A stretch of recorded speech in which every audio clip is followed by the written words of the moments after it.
vamos a conversar algunos puntos importantes que uno debería tener en cuenta, ya no para la semiología, sino teniendo en cuenta la semiología y para hacer un diagnóstico. Joaquín, buenos días. Si tú tienes un paciente con una sospecha de enfermedad renal, eh, ¿cómo evaluarías la función del riñón? ¿Cómo sabes si el riñón está funcionando bien o está funcionando inadecuadamente? ¿Qué nos respondes? Bueno, puedo pedir un examen de función renal, ¿no? Una tasa de filtrado glomerular, ¿Ya? podría, y otros exámenes también. Urea, ¿Cómo creatinina, cuáles? Ya, o incluso también microalbuminuria, cosas así. ya, perfecto. Caroline, si tú tienes un paciente renal que tiene la sospecha de una glomerulopatía, una glomerulonefritis, ¿qué pruebas tú le solicitarías? ¿O cómo evalúas esta posibilidad diagnóstica? Hola, Caroline.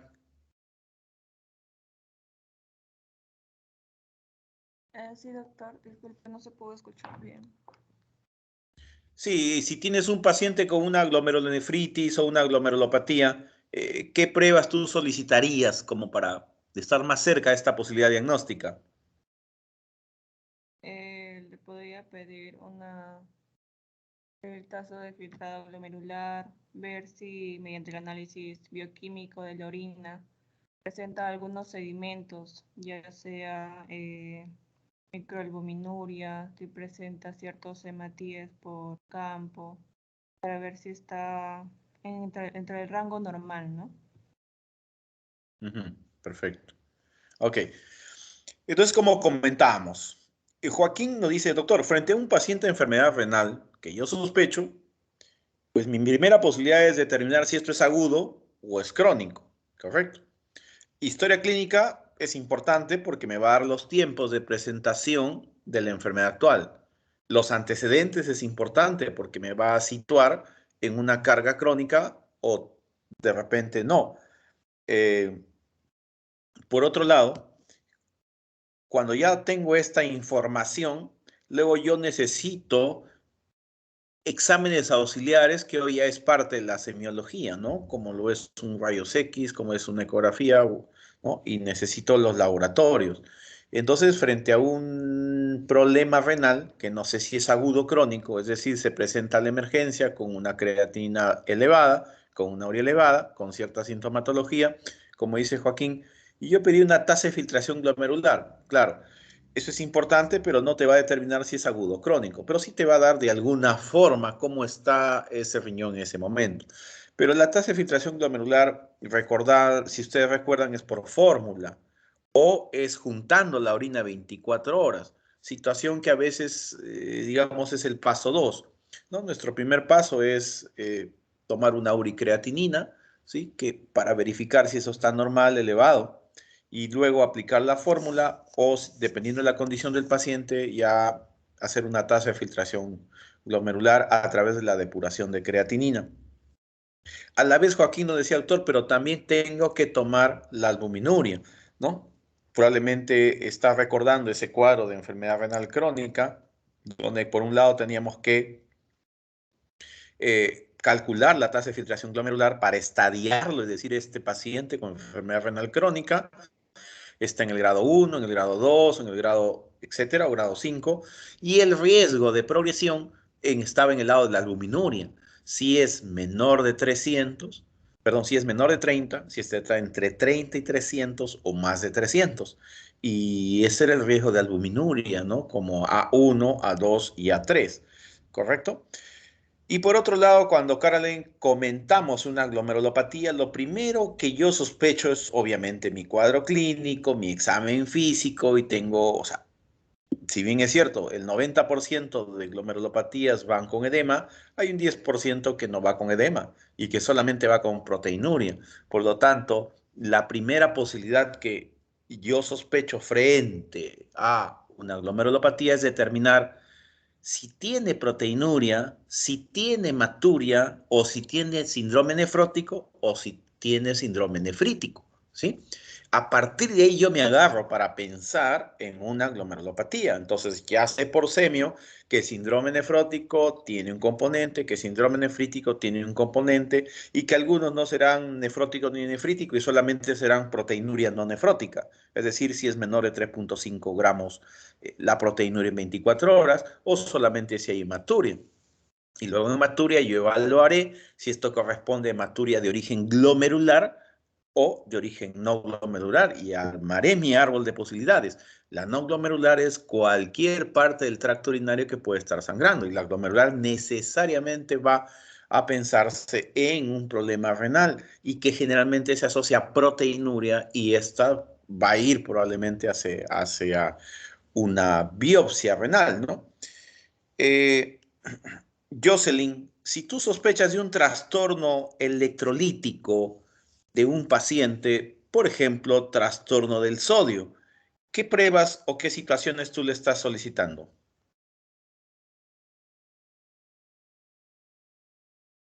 Hola, Jocelyn.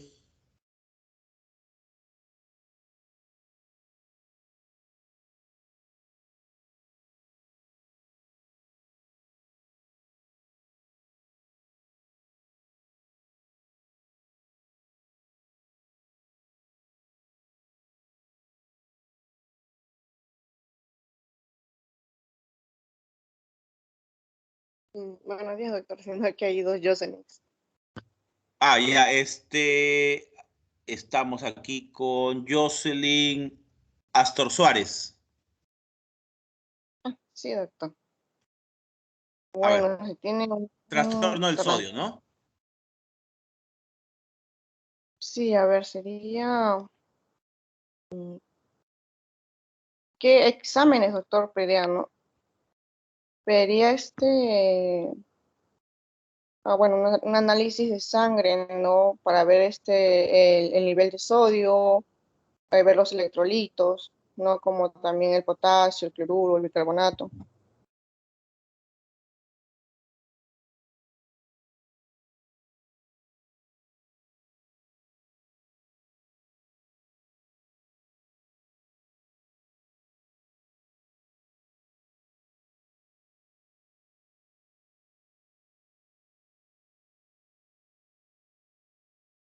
¿Me logró escuchar, doctor? No sé, se me muteó y también me interfirió. ¿Puedes repetirlo, por favor? Ya, bueno, digo que podría pedir la concentración sérica de sodio, también podría pedirle, ¿no? Para ver con los electrolitos o cómo está el potasio, el cloruro, ¿no? Y también el bicarbonato. Bien. Entonces, frente a una sospecha de un trastorno de sodio, definitivamente tengo que asegurarme, como tú dices, ¿no? Pedir mi sodio y saber si este sodio verdaderamente está en hiponatremia o está en hipernatremia, ¿sí? O está en normonatremia. Pero generalmente, pues estos trastornos tienden a las hiponatremias y cuando tengo hiponatremia o hipernatremia, que se llaman trastornos del agua, yo tengo que ver la osmolaridad posteriormente. También tengo que medir la osmolaridad. Y ustedes por semio recuerdan que la osmolaridad es igual a 2 veces el sodio más la glucosa entre 18 más la urea entre 6. ¿Por qué? Porque hay trastornos que deben ser clasificados como verdaderas hiponatremias, el cual tendrá sodio bajo y osmolaridad baja. Y luego de eso iré a ver el estado de hidratación del paciente, porque es importante saber si está en un marco de agua disminuida, como hipovolemia, normovolemia o hiporvolemia, porque de acuerdo a eso será mi tratamiento. De repente le sobra agua y utilizaría un diurético, ¿no? Para eliminar el agua. De repente le faltará agua y tendré que reponer agua. Y en algún caso le faltará agua y sal. Y entonces haré mi reposición de sodio y sal, ¿no? Probablemente, dependiendo de lo que yo maneje en ese momento. Obviamente viene jalando la semiología de qué clínica viene el paciente, con qué características, si fue un accidente, si fue posoperatorio, si es un anciano, si tuvo una cirugía, si tuvo un basal, etcétera, ¿no? Correcto.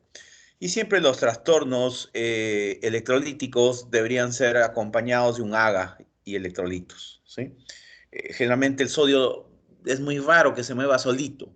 Hay bastante, pero a veces jala también al potasio y también nos interesa ver, como dices tú, cómo está el potasio. Y dentro del AGA ya veremos si está dentro de un contexto normal, sino por qué se alteraría. Es trastorno del agua, pero habrá un momento en que hay trastornos por una falla renal y eso va a jalar las otras funciones de lo que tenemos aquí, las otras funciones del riñón. Ok. Cristina, si tú tienes un paciente que viene y dice, Doctor, una tengo consulta. coágulos, sí, hola, Doctor, buenos días. Doctor, una consulta. sí, Los electrolitos de arteria difieren en algo en los electrolitos séricos o de vena, sangre venosa, como no sodio te y entendí. potasio. ¿Tú te refieres a sangre venosa y sangre arterial? ¿A eso o a qué? Claro, sí, en cuanto a electrolitos, ¿no? ¿Difieren o podemos manejar el sodio y potasio que sacamos en la arteria por el AGA? Porque normalmente he conversado con algunos médicos y me dicen que es más confiable que sea los electrolitos séricos, ¿no? Son más confiables que en el AGA, ¿no? Sí, definitivamente hay cierta situación de no correlación exacta, ¿no? O sea, no es 100% la correlación, pero tampoco es que no sirva, ¿sí? Sí hay una alteración más o menos un 20% si uno quiere ponerle algo. ¿Por qué? Porque de alguna manera el problema de la ilusión cambia, ¿no? Entonces sí hay una situación inesperada, pero si tú tienes un potasio de 9 en el AGA, pues definitivamente en el sérico o en lo venoso probablemente esté en 8. Y entonces la hipercalemia igualito va a ser severa. Y si tú tienes un sodio, o sea, los extremos no va a cambiar. Sí, los que están alrededor de los valores normales. Sí es cierto, hay una diferencia. Igual, como si tomaras un AGA en la vena, ¿no? La sangre está menos oxigenada y tiene más CO2 porque es vena. Por lo tanto, el CO2 te va a salir como si estuviera en cierta hipercapnia, ¿no? O sea, como si estuviera retenido, lo cual no es así, ¿no? Sí, sí, hay que tener en cuenta eso, pero diría que un 20%, ¿no? Normal. Pero ante una emergencia, tengo un AGA, lo interpreto mi AGA y actúo como tal. Sí, es correcto. Cristina, Sí, doctor, gracias. si tú tienes un paciente que llega orinando sangre, ¿no? Doctora, ayer, hace 2 días estoy miccionando sangre. ¿Cuáles son las pruebas que tú solicitarías asumiendo pues que ya hiciste tu anamnesis y tienes que discernir por dónde va ese camino? ¿Qué pruebas solicitarías, Cristina?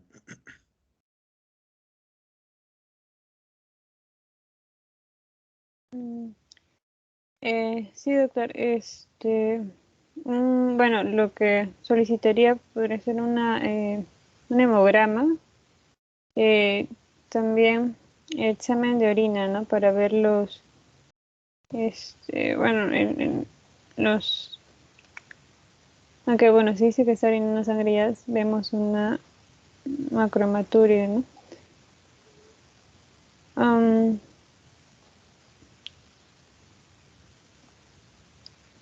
¿Qué más? Bueno, podría pedir un examen completo de orina. Ya. Mm, Ver cuál es el origen de de, de la sangre, ¿no? ¿Cómo haces tú que veas al origen? ¿Cómo hay alguna prueba? ¿Algo te acerca? Mm, ¿No? Porque de pronto viene y dice, doctora, estoy orinando sangre. Pues no, y bueno, claro, ver que dar algo, porque somos...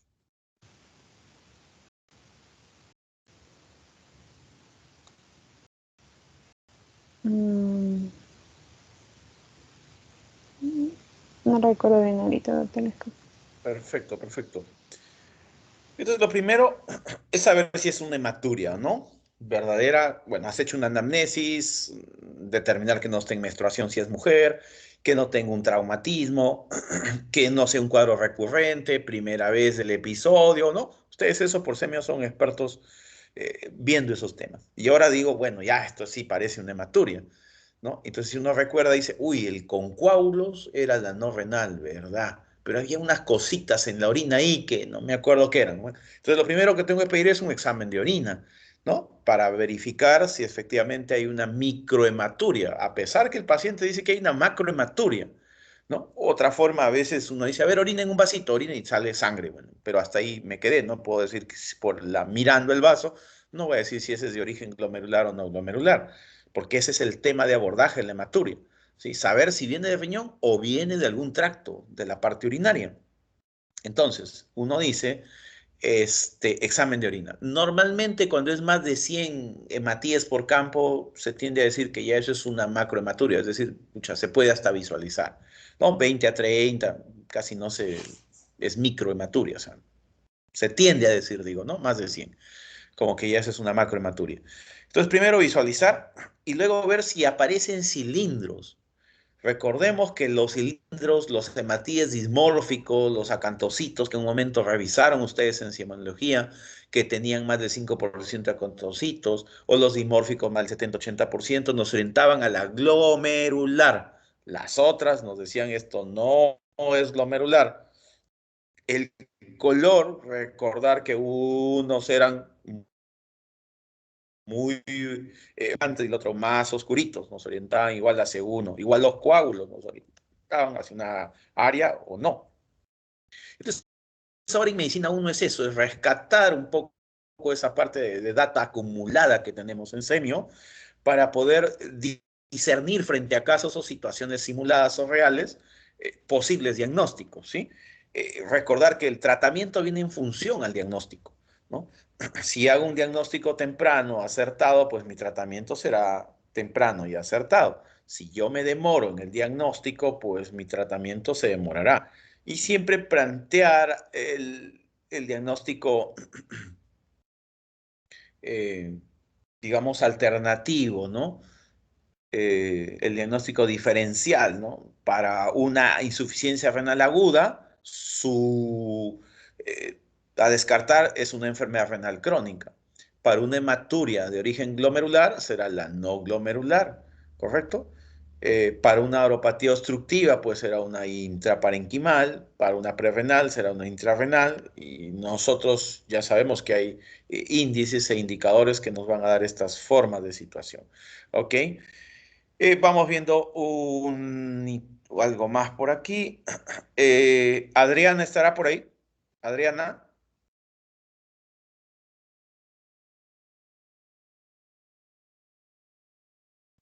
Doctor, buenos días. ¿Cómo estás, Adriana? Buen día. Si tú tienes un paciente que dice, doctora, he tenido anoche no sé, me dolió como un cólico y hoy en la mañana he arrojado unas piedritas durante mi micción. ¿Qué pruebas tú solicitarías ante esa sospecha?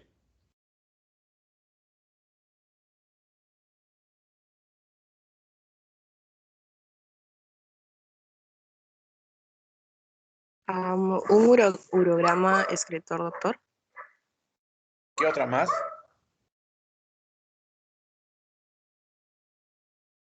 ¿Podría ser una eco? ¿Qué otra más?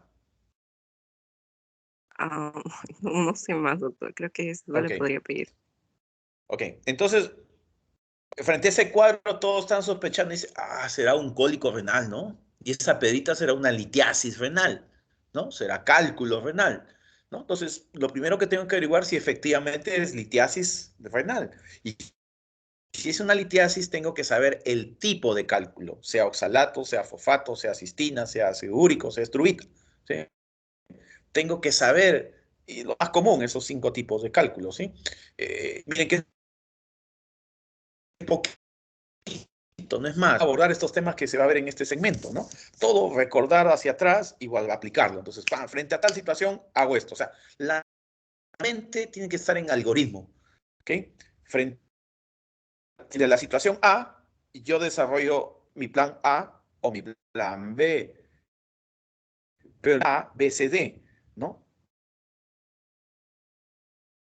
Y A, B, C, D, F, ¿no? Entonces, más o menos es un algoritmo mental que ustedes tienen que llegar a hacer eso. Por eso a veces que se les pedía un poquito los mapas mentales, porque eso hace un poco desarrollar en plano, ¿no? Algunas situaciones que uno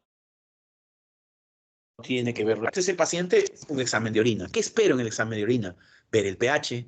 Ustedes recordarán que hay cálculos que tienen que ver con pH ácido, como el ácido úrico, por ejemplo, ¿no? Y cistina. Y los demás son pH básico, ¿no? Y ustedes recordarán que pueden ver cristales. Habían figuritas en sobre, en ataúd, en hexagonales, ¿no? Etcétera, ¿no? Entonces eso nos va a orientar. ¿Por qué? Porque en los casos clínicos de las evaluaciones formativas o sumativas, viene eso, ¿no? Paciente de 58 años de edad con antecedente cólico renal, último episodio hace 5 años. Actualmente viene por cólico renal, elimina cálculo al examen, cristales tipo ataúd con pH tanto, etcétera, ¿no? Entonces, es muy fácil ya luego abordar estos temas, ¿no? Entonces, teniendo un poquito esos algoritmos, uno dice, perfecto, ¿no? Entonces, en el examen de orina voy a identificarlo porque a veces no se puede y recordar que los oxalatos o los cristales a veces por deshidratación se pueden dar. Entonces, y lo otro, como decía Adriana, pues la ecografía es fundamental. La prueba gol estándar es una tomografía, ¿no? Pero la ecografía, pues prácticamente nos da mucha 95-98% de sensibilidad y costo efectiva. Los de ácido úrico generalmente no nos agarra bien, pues vamos a una tomo, pero si ya queremos intervención o la posibilidad de una litotripsia, la tomo nos ubica mucho mejor, pero diagnóstico inicial, lo que es una ecografía, ¿no? El hemograma excretor es muy importante para ver también el trayecto, ubicación. Hoy realmente la tomo como que no es que ha sustituido, pero nos sirve para tomar decisiones, ¿no? En algunos casos de duda no vamos al hemograma excretor porque hay ubicaciones diferentes o anormalidades que se puede ver mejor cuando uno impone el contraste, ¿correcto? Entonces la idea es eso de ir manejando en esta medicina 1, ¿no? En el segmento renal, es ponernos vivos en insuficiencia renal aguda, ponernos vivos en litiasis, en infección urinaria complicada, no complicada, en glomerulopatías, en ácido base, en hipohipernatremia, hipohipocalemia. Se va a ver muy poco acidosis tubulares renales, pero sí se va a ver las otras partes, ¿no? Definitivamente en eso van a estar todos los docentes, ¿ok? Siendo así, vamos a mirar algo muy, muy rápidamente. Ustedes esto ya lo tenían muy presente, no hay mayor situación que dar aquí, más que levantarles un poco la situación de la metodología pensante en renal. Y muchas veces viene paciente que ha sido asaltado por su celular, ingresa a la emergencia,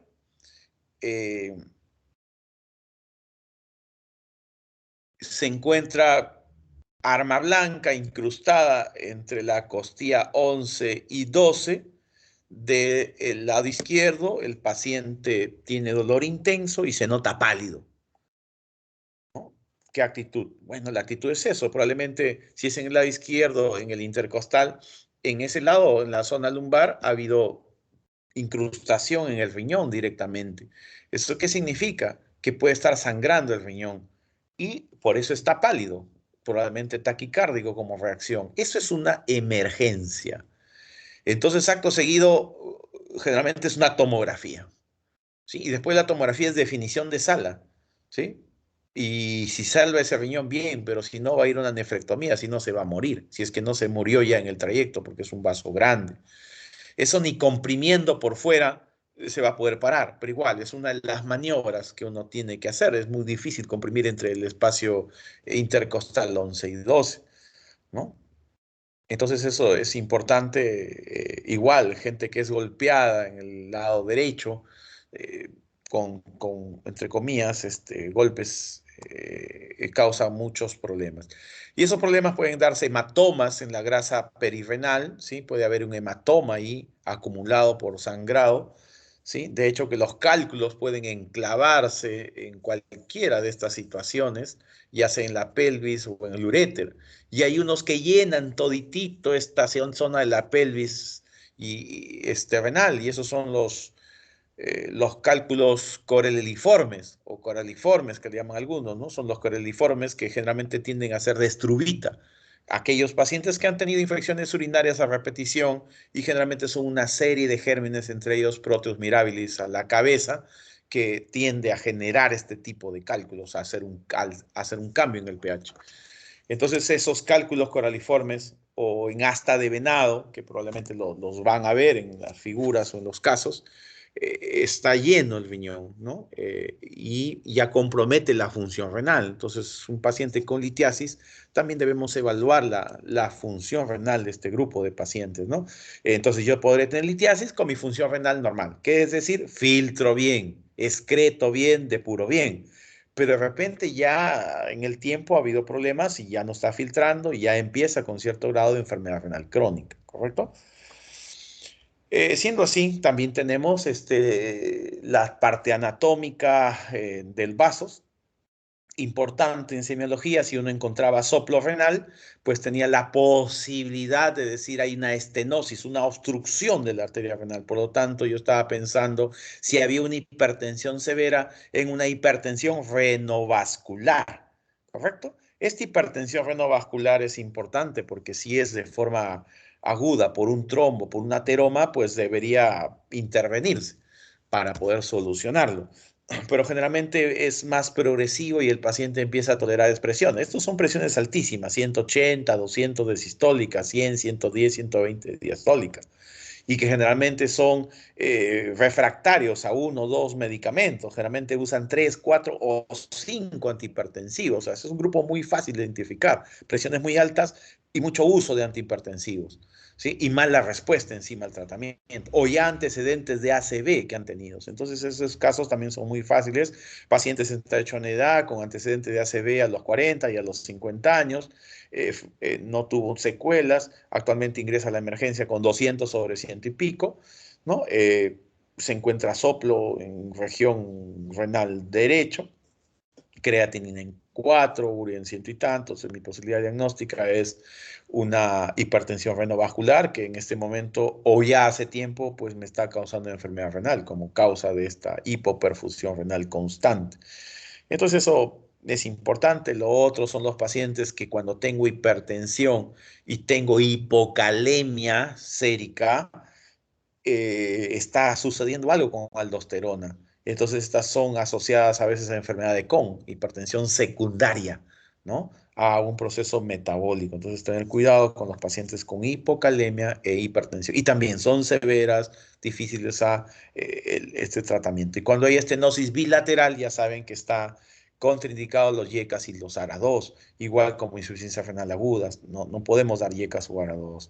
Ustedes saben pues que el gasto cardíaco riñón es el 20%, el flujo sanguíneo renal es alrededor de 1 litro a 1,100 litros, el plasmático alrededor de 600 mililitros por minuto, y siempre esperamos que la tasa de filtración glomerular sea 120, ¿correcto? Eso es lo que nosotros esperamos. En su momento se hizo utilizar la fórmula de Krukel-Gold, que era la más fácil, ¿no? La tasa de filtración glomerular calculada por Krukel-Gold, 140 más la edad, arriba iba por el peso, abajo la creatina por... Entonces, eso es muy... por 72, ¿no? La fórmula. Era muy fácil. Pero tenía su sesgo de error, y ustedes ya lo han visto en las prácticas en semio, ¿no? Tenía un 10, un 20% de error. Entonces, fórmulas actuales que ya van a ver en Medicina 1, el MDRD, el EpiCKD, que hay aplicativos, que hay apps, que está en la web, te pone tasa de filtración glomerular y va a salir. Entonces, esos están más cerca de la realidad. Eso tiene una ventaja porque evita que el paciente no junte adecuadamente la orina, que tenga mayores inconvenientes, ¿ok? Y el gran protagonista de esto es la nefrona o el nefrón, ¿sí? ¿Por qué? Porque ahí está la unidad anatómica y funcional de todo lo que hace nuestro riñoncito. Pues su misión es elaborar orina y que en esa orina excretemos, depuremos todo lo que es las sustancias que el cuerpo no los necesita. Y como nefronas ya sabemos que hay corticales y hay justaglomerulares, ¿no? Las corticales son las que están más hacia la superficie externa de la corteza, y obviamente pues el asa es más cortita. En cambio, las yuxtaglomerulares, los corpúsculos van a estar casi por el tercio medio de la corteza o el tercio inferior, y las asas van a estar un poquito más metidas hacia la médula, y ahí es donde se va a producir este tema de la concentración de la orina. Entonces es importante cuando estas nefronas se mueren, como necrosis tubular aguda, ¿sí? O enfermedad renal crónica, que se van perdiendo estas funciones. Y esas funciones ustedes ya las conocen más que yo, no las voy a repetir, eso ya las han visto, el PPT les va a quedar. Todas esas funciones que al final se pueden resumir en 4 situaciones: la función de excreción, la función de regulación, la función endocrina y la función metabólica, ¿no? Que son varias de ellas. Dentro de esas, la función de excreción es importantísima, pero para excretar primero hay que filtrar. Entonces tenemos que hacer nuestra filtración, pero una vez que filtramos, hacemos reabsorción. Y después que reabsorbemos, recién hacemos la secreción y finalmente la famosa excreción que tenemos. Entonces, para decir que encuentro una creatina alta en sangre, no es porque está elevada, es porque todo el proceso está alterado, porque la filtración, la reabsorción, la secreción y la excreción tienen problemas. Y finalmente, como no ha podido excretar, se ha acumulado en sangre, ¿sí? Entonces, esos problemas se van a dar ya sea en pasos agudos o en casos crónicos. Y recordar que el límite del agudo son 3 meses, ¿no? Y debería resolver en el 80% de los casos en 4 a 6 semanas. Pero cuando uno habla un poquito de las funciones, pues habla de función glomerular, función tubular y función endocrinológica, cuando ya uno mete esto dentro del contexto anatómico. Y lo que estamos viendo es un poco la filtración glomerular. Y dentro de esa filtración, pues hay medida y estimada, que lo decimos ahora por fórmulas, y también la albuminuria, ¿no? Como decían sus compañeros. Eso es importante medir esas dos situaciones. Mientras que cuando hablamos de electrolitos, de reabsorción, de secreción, nos metemos un poco más con la parte tubular.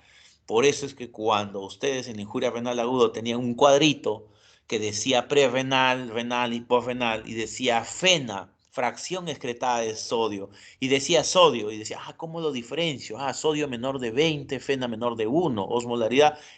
Eso nos decía si el túbulo está en capacidad de reabsorción o no para nosotros poder dar esas circunstancias.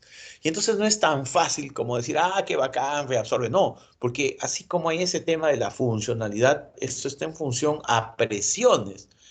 Dentro del ovillo glomerular, ya saben, viene por la arteriola aferente a un flujo plasmático renal aproximadamente 600, ¿no? Pero eso, dentro hay una regulación de la presión de filtración y tenemos que llegar a una presión de filtración neta. Esa presión neta es 10, ¿no? Que es la diferencia de la presión hidrostática glomerular y la presión de Bowman y la oncótica glomerular, ¿no? Que ahí ven en el gráfico.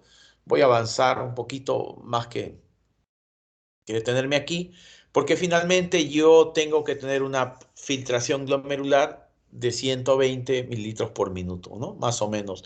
Y recordar que eso es lo que filtro, pero voy a reabsorber casi el 99% y al final voy a excretar el 1%, ¿sí? A través de la orina, ¿sí? Entonces la orina es fundamental porque ahí me dice todo lo que está saliendo. Entonces, para este filtrado glomerular se dice que uno puede pasar 180 litros al día, se reabsorbe el 99% casi, y por eso es que nos sale 1.5 litros de diuresis promedio, ¿sí? Y por semiología argente saben que entre 700 y 2000 más o menos está el tema de la diuresis normal. Promedio 1,5 litros. Pero así como hay esta situación de presiones intraglomerulares y que afectan la tasa de filtración glomerular, también hay vasoconstrictores y vasodilatadores, ¿sí? Dentro de los vasoconstrictores, angiotensina es importante y óxido nítrico es importante, los vasodilatadores. ¿Por qué? Porque al final va a ser un juego de presiones, ¿no? Y que también tienen que ver con la constricción o la dilatación de la arteriola aferente y la arteriola eferente, ¿no? Eso es importante a tener en cuenta. Y entonces, como ya sabemos que hay una tasa de filtración glomerular, ¿sí? Importante que nosotros debemos tener, perdón, como sabemos estas circunstancias que se van dando, finalmente medimos en mililitros por minuto y uno se da cuenta que hay una inversa, como ustedes vieron en semio, entre la creatinina y la tasa de filtración glomerular. ¿Qué quiere decir? Que conforme la creatinina va aumentando, se va acumulando porque el riñón no funciona, la tasa va cayendo. Y por ahí aparecía el síndrome urémico para ustedes, que generalmente se presenta muy florido cuando la tasa de filtración glomerular es menor de 30. Cuando es menor de 30 la tasa de filtración glomerular, el síndrome urémico es muy fino. Todo el mundo nos damos cuenta, ¿no? Entonces, es importante tener en el cálculo estas circunstancias para ir visualizándolo. Y que nuestro riñoncito tenía un rango de autorregulación de la presión, ¿no? Entonces, 180 superior, 80 lo mínimo la presión de perfusión. O sea, debajo de eso, hipoperfusión y el riñón no funciona. O sobre eso, el riñón hiperfunciona y ya no da más, no autorregula. Y eso hace que en momentos se active el sistema renina-angiotensina-aldosterona, se juegue estas situaciones de presiones, como hemos dicho, la arteriola aferente o la anterior deferente, ya sea se disminuye o se aumenta la tasa de filtración glomerular. Y esto es muy, muy sencillo. La tasa de filtración glomerular o el GFR, que es en inglés, disminuye ¿cuándo? Cuando el flujo de entrada se constriñe. Elemental, Watson, si no entra mucho, ¿qué vas a botar? Por lo tanto, baja la tasa de filtración glomerular, ¿sí? Va a bajar la tasa de filtración glomerular. No habría otra forma de hacerlo, que es el razonamiento más lógico, ¿no?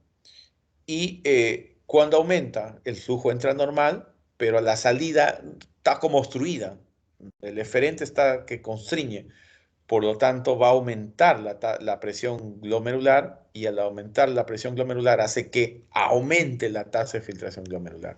Por lo tanto, esas dos primeras situaciones en el gráfico A y B son como razonadas, ¿no? Cuando la GFR disminuye o cuando el GFR aumenta, ¿no? Entonces eso sí es importante. El caso C y D, pues es un caso ya del lado opuesto, ¿no? Del opuesto a cada uno de los ejemplos y que se da para visualizar la caída o la elevada de la tasa de filtración glomerular. Ya ustedes conocen claramente esto.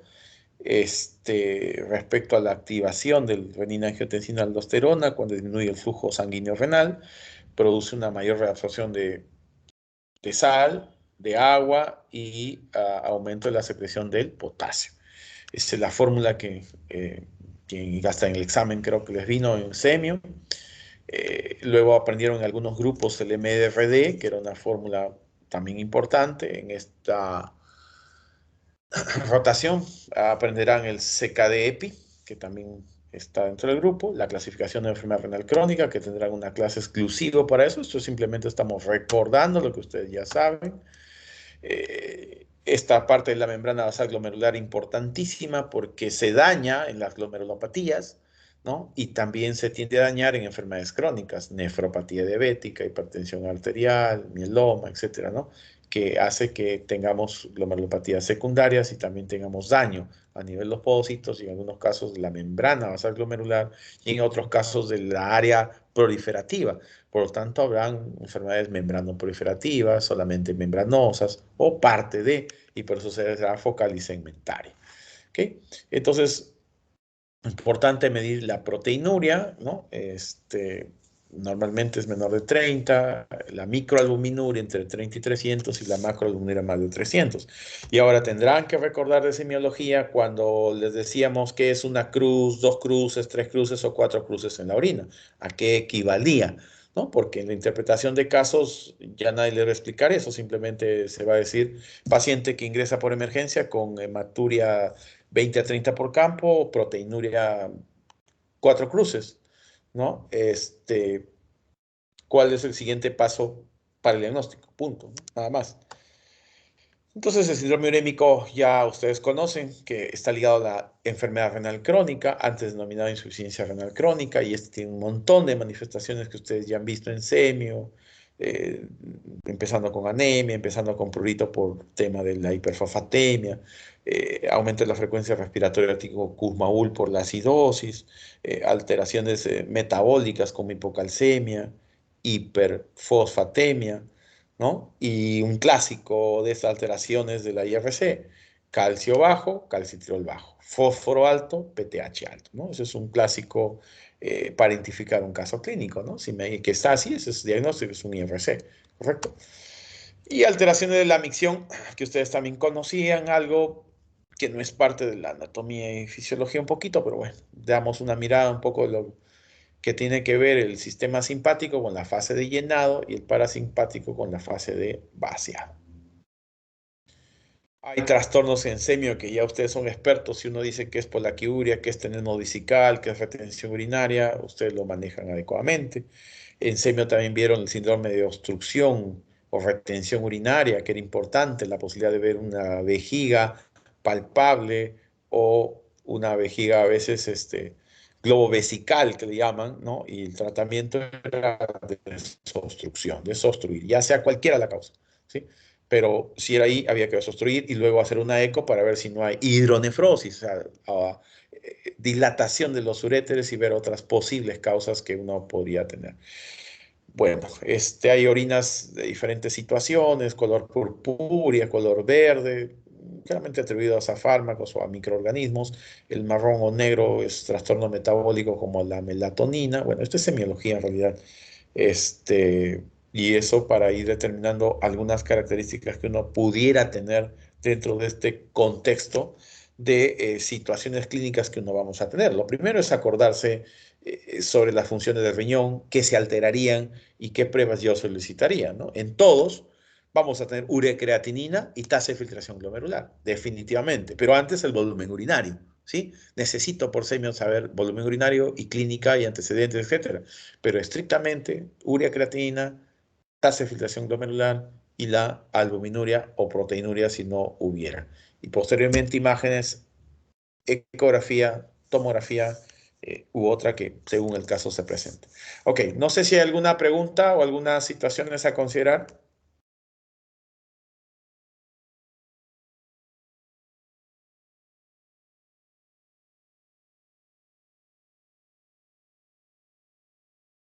Parece que no hay preguntas.